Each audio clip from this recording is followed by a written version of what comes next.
I like the sound of that. Hello everyone. Today we're gonna be a basic bitch and we're gonna do top 23 books of 2023. What a tongue twister. I literally have to think too hard to say that. Mine is a little bit different. These are the most memorable books that I read in 2023. I read about 79 books this year, 80 if I finish the one I'm currently reading. This doesn't mean that they are all 5-star reads, but they are the ones that I tend to think about often or like come up when I want to recommend a book. They're always at the top of my brain. I don't necessarily remember the names of characters, but I do remember things that happened in these stories, and they do stand out to me out of all the other books that I read this year. So these are the top 23 standout reads of 2023. There's a stack behind me that just tipped over, and it's digging into my back. How about we jump to that? Look at my new Kindle. Isn't it cute? It's blue. It's the color denim compared to my old Kindle. My old Kindle's like this big compared to it. It's small. I did not even know that my Kindle was that small until I had this one in my hands. I know you're looking at it. I know you're looking at it. There's no order. There's no rhyme or reason. There's no order. We're just winging it. This list is just a list. So first standout, House of Hollow by Crystal Sutherland. This is a YA gothic horror, and wow, it took me for a spin. I have no idea how it's not a TV show. It's about 3 sisters. They're named after flowers who go missing when they are children, and 30 days later they appear exactly where they went missing, and they are completely unharmed, but they have no memory. The case kind of unravels their entire family to the point of like it's a disaster. Story picks up when they are older and living with the consequences of that month that they went missing and trying to figure out what happened. At the same time, their oldest sister goes missing again. That's all. I'm gonna leave it there. I'm gonna leave it there. It was so good because it was completely unexpected for me. I went into it not knowing anything, the same way you're probably gonna go into it because I gave you nothing, and just give it a chance. It's YA though. Can't go wrong with a little YA horror. And I received an advanced reader copy of it, and I'm so grateful because I love this author. It's A Fate Inked in Blood by Daniel L. Jensen. It was my first time reading a Norse mythology romance fantasy. I'm talking Vikings, I'm talking gods, I'm talking Thor powers. Okay. If that doesn't convince you, I don't know what will. It's coming out soon, so keep it on your noggin. Keep it in the front of your noggin. It's gonna be the romantasy of the year, I think. I personally think. Not only that, but it has sprayed edges. If you were a fan of the dragon book that came out with the dragons on the side, then you're gonna need to pre-order this because it's gonna sell out. The sprayed edges are silver. I think they're like a teal silver color, and the foil embossing on the book is beautiful. I already ordered my copy. You gotta order yours, just saying. This author took me by surprise. She really did. I am not a romance girly, rom-com girly, and yes, I know this can be considered literary fiction if you want, but it's a romance. It's a romance. Emily friggin' Henry.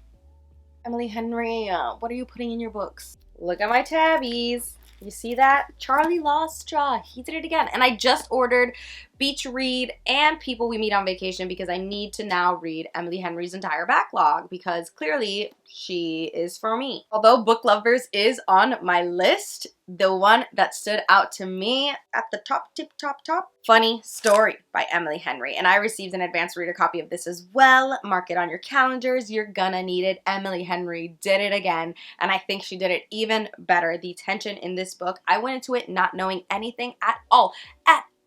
It is about a girl who her engagement gets broken off for, I don't know if it says it in the synopsis, but for certain reasons. And she ends up having to become roommates with an unconventional character who was kind of involved in the engagement breakup. And then there's like tension and friendship and just like, I love it. And she's a librarian and it's just so cute. I haven't read any books where like the main character is just like a librarian and loves her job. Memorable. I love this one. I loved Funny Story. Have to read the other two. I thought I wouldn't because of the covers.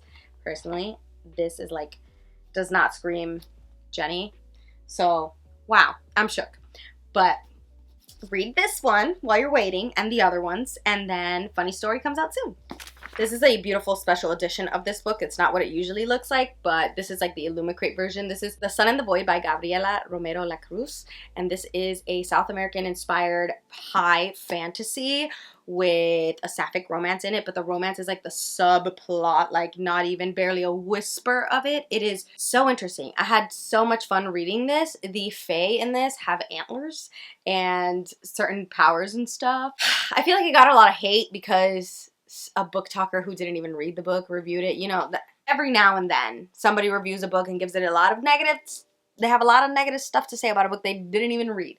But I took the time to actually read this book, and I really, really enjoyed it, and I can't wait for the freaking sequel. I need to know what happens. Everyone in this book is actually morally gray. Like, they're always making terrible fucking decisions, and I kind of really love that in a fantasy because it is what it is. Like, that's life. They're, like, fending for themselves. Like, oh, loved it. This one was, like, a surprise to me because I checked it out of the library, like, just because it was available. It's Love, Pamela by Pamela Anderson, and I checked out the audiobook. She narrates the audiobook. I highly recommend when you're listening to autobiographies, if the actual person narrates it, to always listen to it, because it feels like they're just like talking to you, or you're listening to a podcast and they're telling you the story of their life. And wow, I absolutely knew nothing about Pamela Anderson. Honestly, I barely even knew who she was. Don't come for me. And I jumped straight into this book not knowing anything about this woman. I am obsessed with her. She's so wholesome. She just like loves love. The story is about love. In the end, in the heart of it all, it's about love. How she puts her love 1000% into everything she's ever done, and it's always been about love. And I could relate to her so much. So definitely give Pamela Anderson's autobiography a chance. I know everybody's focused on Britney's right now, but Pamela Anderson, I found out from Brooke Schofield that she has a show where she does like farming in her garden, and she married her contractor.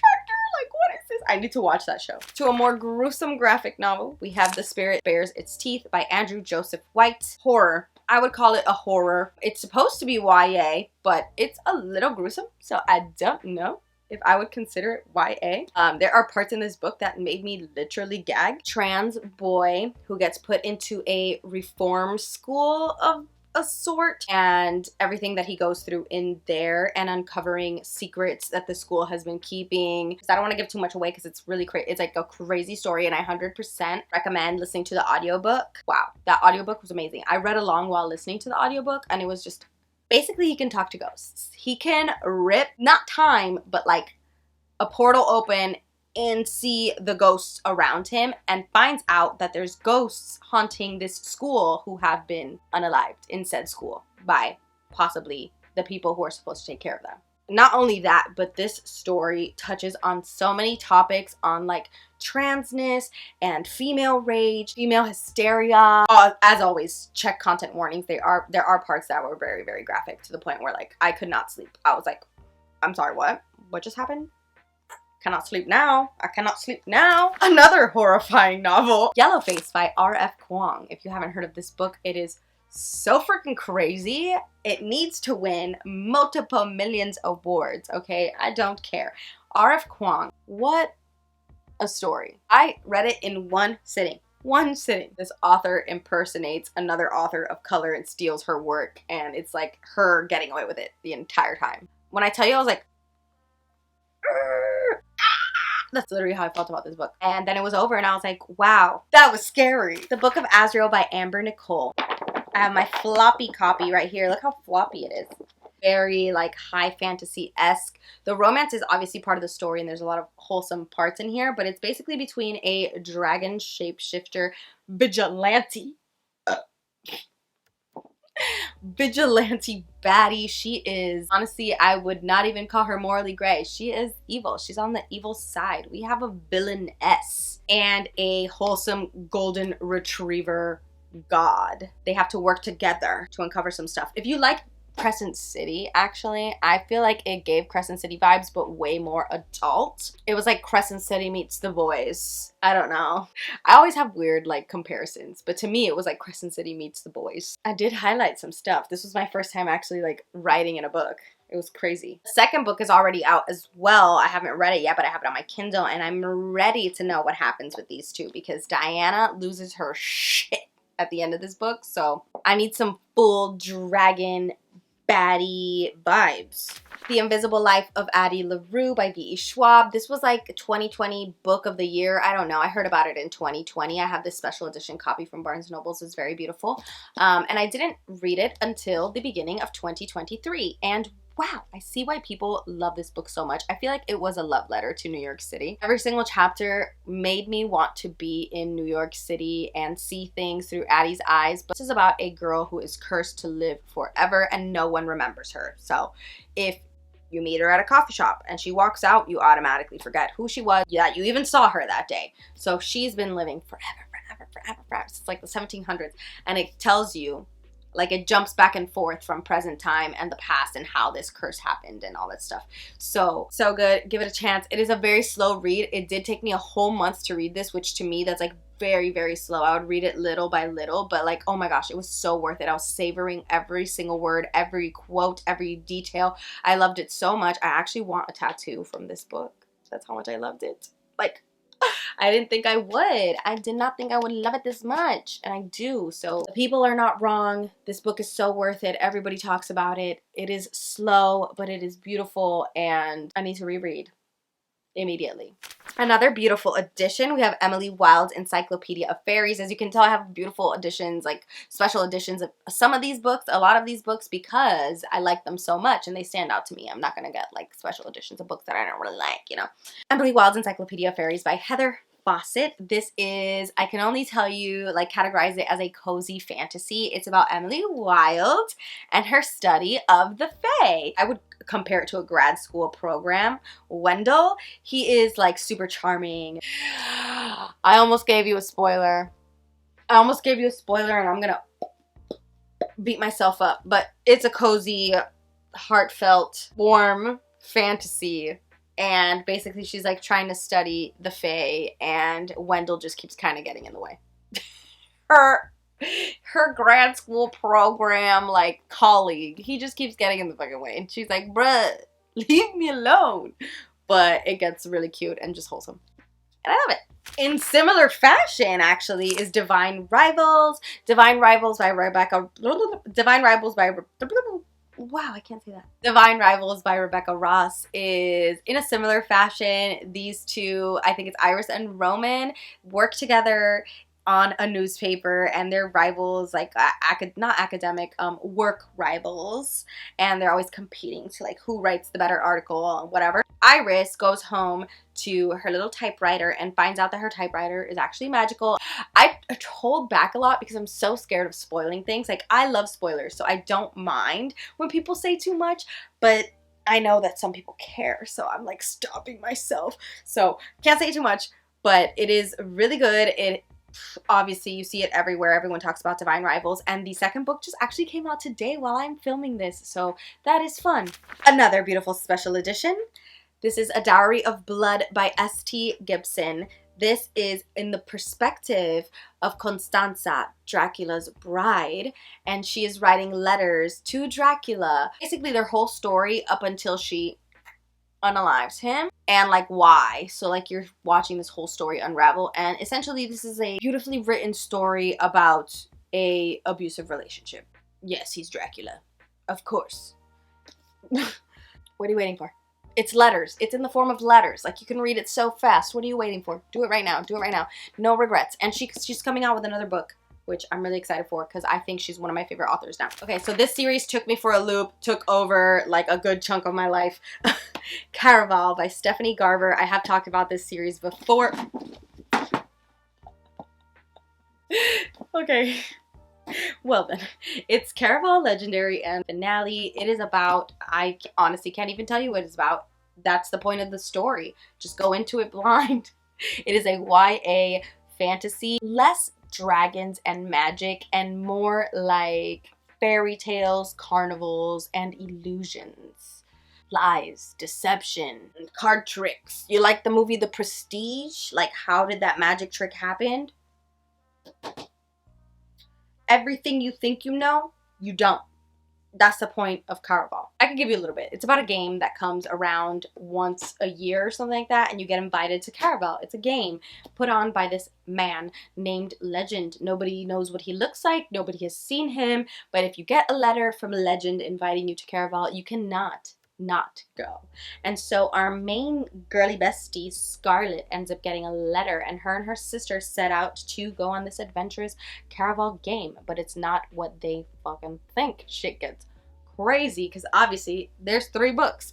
The first one is just the game. The rest is the mess that comes afterwards, and it is so good in such a freaking spiral. Not only that, but there's a spin-off series called Once Upon a Broken Heart, and that one also took me for a loop. I was very disappointed with the very final book, A Curse for True Love, but I also read it really fast, so I don't know. I think I'm gonna have to reread that series.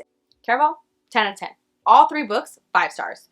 Highly recommend. In the Dream House by Carmen Maria Machado. This is an LGBT autobiography about Carmen's life dealing with what happened in this abusive relationship, and it was so intense and beautifully written and tragic. Wow, it really pulled on my heartstrings. Like, I cried. It was a lot, and it is, I can't rate autobiographies. I love them all. I love when people tell me their stories. I love knowing like what other people have gone through or relating to other people's stories. I'm just an autobiography girly. A romantic horror? Question mark. The Hacienda by Isabel Cañas is about a woman who moves into an hacienda that is haunted, and she enlists the help of a sexy priest to help her exorcise the demons. If you're a fan of exorcist movies, I guess, and like haunted house, like the poltergeist, like trying to get rid of a spirit in the house, it is very detailed, and it also has the romance between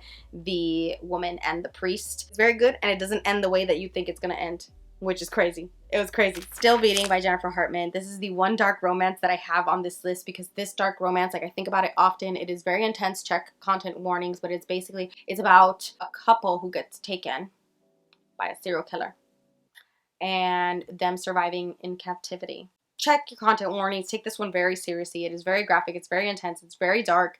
It is very emotional, but I loved it. I loved the angst, everything. I read it in one sitting. To me, it was like the craziest thing that I've ever read, and I now want to read everything by this author, like Jennifer Hartman. I already bought Lotus, which is her other kind of spin-off of this book, so whoa.